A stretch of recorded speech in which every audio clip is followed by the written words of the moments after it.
नमस्कार दोस्तों, आप सभी का स्वागत है एग्जाम IQ पर। इस वीडियो में हम लोग सिंधु नदी तंत्र यानी कि इंडस रिवर सिस्टम को कवर करेंगे। यदि आप चैनल पर नए हैं तो चैनल को सब्सक्राइब कर लें और बेल आइकन को भी प्रेस कर दें, जिससे हर वीडियो की नोटिफिकेशन आप तक पहुंचती रहे। वीडियो अच्छा लगे तो लाइक और शेयर ज़रूर करना। आप हमें टेलीग्राम और इंस्टाग्राम पर भी फॉलो कर सकते हैं। आइए जानते हैं सिंध रिवर सिस्टम के बारे में, यानी कि इंडस रिवर सिस्टम के बारे में। सबसे पहले तो ये जानना है कि नदी तंत्र क्या होता है। नदी तंत्र में एक मुख्य नदी होती है और उसकी सहायक नदियाँ होती हैं। ये सब मिलकर के एक नदी तंत्र बनाती हैं। इसी तरह से सिंधु नदी तंत्र है। इसमें सिंधु नदी एक मुख्य नदी है और इसकी सहायक नदियाँ हैं जो कि मिलकर के एक सिंधु नदी तंत्र बनाती हैं। तो जो मुख्य नदी है तो उसके बारे में पहले जानते हैं, सिंधु नदी के बारे में। और इस वीडियो में हम लोग केवल उन्हीं नदियों के बारे में जानेंगे जो भारत से निकलकर या भारत से निकलती हुई कहीं ना कहीं मिलती हैं।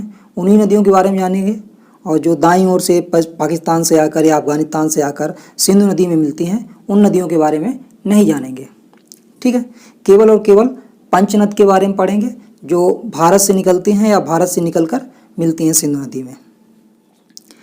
सिंधु नदी के बारे में जानते हैं। सिंधु नदी तिब्बत से निकलती है। तिब्बत के पास एक झील है, मानसरोवर झील, वहीं से निकलती है। चेमायुंगडुंग ग्लेशियर, यहाँ पर इस जगह पर चेमायुंगडुंग ग्लेशियर है और इस जगह से निकलती है सिंधु नदी। सिंधु नदी एक एंटीसीडेंट रिवर मतलब पूर्ववर्ती नदी है। जो भारत में बहने वाली नदियाँ हैं, सिंधु नदी, सतलज नदी तथा ब्रह्मपुत्र नदी, ये तीनों नदियाँ एंटीसीडेंट पूर्ववर्ती नदियां हैं। पूर्ववर्ती नदियां वो नदियां होती हैं जो हिमालय पर्वत का निर्माण नहीं हुआ था उससे पहले से बह रही हैं। ऐसे समझ लीजिए, हिमालय पर्वत का निर्माण होने से पहले बहने वाली जो नदियां हैं वो पूर्ववर्ती नदियां हैं। सिंधु नदी जब चेमायुंगडुंग ग्लेशियर से निकलती है और ये इस जगह पर लद्दाख में प्रवेश करती है। इस जगह पर जो जगह का नाम है वो दमचौक के निकट प्रवेश करती है इंडिया में, क्योंकि तिब्बत तो पड़ता है चीन में। तो इंडिया में दमचौक के निकट प्रवेश करती है। और किस दिशा में चलती है ये नदी? ये चलती है उत्तर और पश्चिम दिशा में बहती है नदी। और ये यहाँ पर जब इंडिया में होती है तो ये लद्दाख श्रेणी के अंतर्गत बह रही होती है। क्लियर? इसके बाद ये नदी जब पाकिस्तान में प्रवेश करती है इस जगह पर, तो इस जगह पर ये पाकिस्तान में चिल्लास के निकट प्रवेश कर जाती है और इसकी दिशा चेंज हो जाती है। उसके बाद ये इस तरह बहने लगती है, तो ये दिशा हो जाती है दक्षिण पश्चिम। ये नदी जाती है दक्षिण पश्चिम। क्लियर? तो जब तक इंडिया में बहती है तो इसकी दिशा होती है उत्तर पश्चिम, और जब ये पाकिस्तान में बहती है तो इसकी दिशा होती है दक्षिण पश्चिम। क्लियर? इसके बाद इसमें एक नदी मिलती है, क्रम से नदियाँ याद रखेंगे, झेलम नदी। तो झेलम नदी ये यहाँ से निकलती है। झेलम नदी पीर पंजाल श्रेणी से निकलती है। शेषनाग झील है पीर पंजाल श्रेणी में, उस जगह से निकलती है झेलम नदी। कश्मीर में है ये, और इस तरह से निकलती हुई ये यहाँ तक आती है और यहाँ पर ये चिनाब नदी मिल जाती है। झेलम नदी ये श्रीनगर से जो शेषनाग झील है वहाँ से निकलती है और इस जगह पे मिल जाती है। थोड़ा चिनाब नदी की बात कर लेते हैं। चिनाब नदी हिमाचल प्रदेश से निकलती है। चिनाब नदी ये निकल कर आती है, हिमाचल प्रदेश से निकलती है और यहाँ पर मिल जाती है। जहाँ ये मिलती हैं जिस जगह पर मिल रही हैं चिनाब और झेलम, उस जगह का नाम है झंग और ये पाकिस्तान में जगह पड़ती है। क्लियर? अच्छा, चिनाब नदी कहीं से चिनाब ही बनकर नहीं निकलती है। ये हिमाचल प्रदेश में दो नदियाँ हैं, चंद्र और भागा नदियाँ।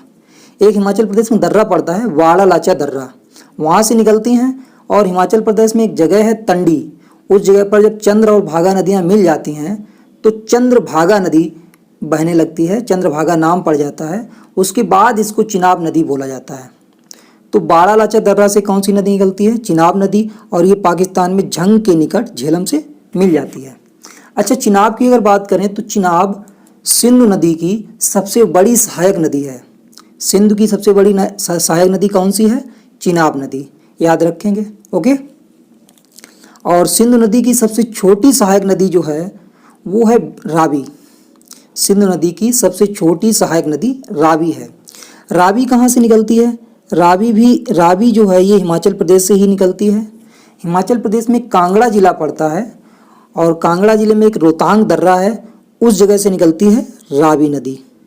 कहाँ से? रोहतांग दर्रे से निकलती है रावी नदी। क्लियर? और ये जाके चिनाब से किस जगह पे मिल जाती है? ये चिनाब से इस जगह पे मिलती है। इस जगह का नाम है, जहाँ पर चिनाब से मिलती है, अहमदपुर सियाल। क्लियर? जो रावी नदी चिनाब से मिलती है अहमदपुर सियाल में, चिनाब जो है झेलम नदी से मिलती है झंग में। ठीक है, ये सब पाकिस्तान में जगह पड़ती हैं। और इसके अलावा जो ब्यास नदी है, ये ब्यास नदी है और ये यहाँ पर सतलज में मिल जाती है इस जगह पे। अभी बात करते हैं ब्यास नदी निकलती कहाँ से है। ब्यास नदी ब्यास कुंड से निकलती है और ये ब्यास कुंड कहाँ पड़ता है? रोहतांग दर्रा में पड़ता है। रोहतांग दर्रा कहाँ पड़ता है? कांगड़ा जिला में पड़ता है। कांगड़ा जिला कहाँ पड़ता है? हिमाचल प्रदेश में पड़ता है। जिस घाटी में ये ब्यास नदी बहती है उसको कुल्लू घाटी कहते हैं। क्लियर? और जिस घाटी में ये रावी नदी बहती है उसको चंबा घाटी कहते हैं। ठीक है। और अब बची है एक नदी हमारी। अच्छा, ये नदी मिलती कहाँ पर है? सतलज से। ये सतलज से मिलती है, ये जो जगह पड़ती है हरिके बैराज नाम सुना होगा, कपूरथला में, यहाँ पर मिल जाती है। ये किससे मिलती है? सतलज नदी से। क्लियर? हरिके नामक स्थान पर मिल जाती है कपूरथला में। अच्छा, ये सतलज नदी कहाँ से निकलती है?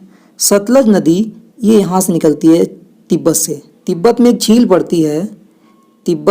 पड़ती है, मानसरोवर झील, और इसी के पास एक है राक्षसताल झील। तो यहाँ से निकलती है राक्षसताल या राकसताल जिसे कहते हैं, राक्षसताल कहें या राकसताल कहें। तो यहाँ से निकलती हुई ये आती है, इस तरह से ऐसे मिलती हुई चली आती है। और ये जहाँ पर इंडिया में प्रवेश करती है, तिब्बत को छोड़ करके इंडिया में जब प्रवेश करेगी तो वो हिमाचल प्रदेश में एक सिपकीला दर्रा पड़ता है, वहाँ पर इंडिया में प्रवेश कर जाती है। सिपकीला दर्रा हिमाचल प्रदेश में है, वहाँ से प्रवेश करती है सतलज नदी इंडिया में। क्लियर?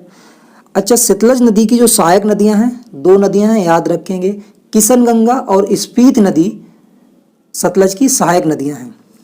सतलज पर ही भाखड़ा नांगल बांध बना है। भाखड़ा नांगल बांध जो सतलज पर बना हुआ है बिलासपुर में, और ये भाखड़ा नांगल बांध के बगल में ही जब भाखड़ा नांगल बांध बनाया गया सतलज नदी पर, तो इसी से एक जलाशय का निर्माण हुआ, गोविंद सागर जलाशय, जो कि सतलज नदी पर बना है। गोविंद सागर जलाशय नाम इसका सिखों के जो 10वें गुरु थे, जो गुरु गोविंद सिंह थे, उनके नाम पर रखा गया है। ओके। और इसी सतलज नदी पर लुधियाना बसा हुआ है, पंजाब का लुधियाना सतलज नदी पर बसा हुआ है, और फिरोजपुर भी इसी नदी पर बसा हुआ है। क्लियर? अच्छा, कोई पॉइंट छूट गया क्या? और ये नदियाँ जब मिल जाती चिनाब से, ये सतलज यहाँ पर मिल जाती, चिनाब से यहाँ पर मिल जाती है, उसके बाद ये चिनाब से किस जगह पर मिलती है सतलज? चिनाब से ये मिलती है बहावलपुर में। क्लियर? बहावलपुर जो कि पाकिस्तान पड़ता है, बहावलपुर में चिनाब से मिलती है। और ये जब पांचों नदियां मिल जाती हैं उसके बाद ये सिंधु नदी से मिलती हैं। किस जगह पर मिलती हैं? पाकिस्तान में एक जगह पड़ती है मीठन कोट, वहाँ पर पाकिस्तान से मिल जाती हैं। क्लियर?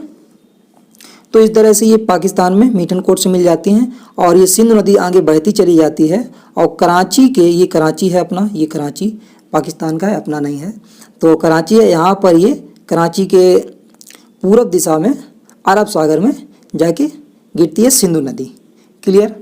तो हमने सभी नदियों के बारे में बात की और यहाँ पर बताया कौन सी नदी कहाँ से निकलती है और किस जगह पर मिलती है, और जितने भी इम्पॉर्टेंट पॉइंट थे जहाँ तक मेरे ख्याल से सभी शामिल कर लिए इस वीडियो में।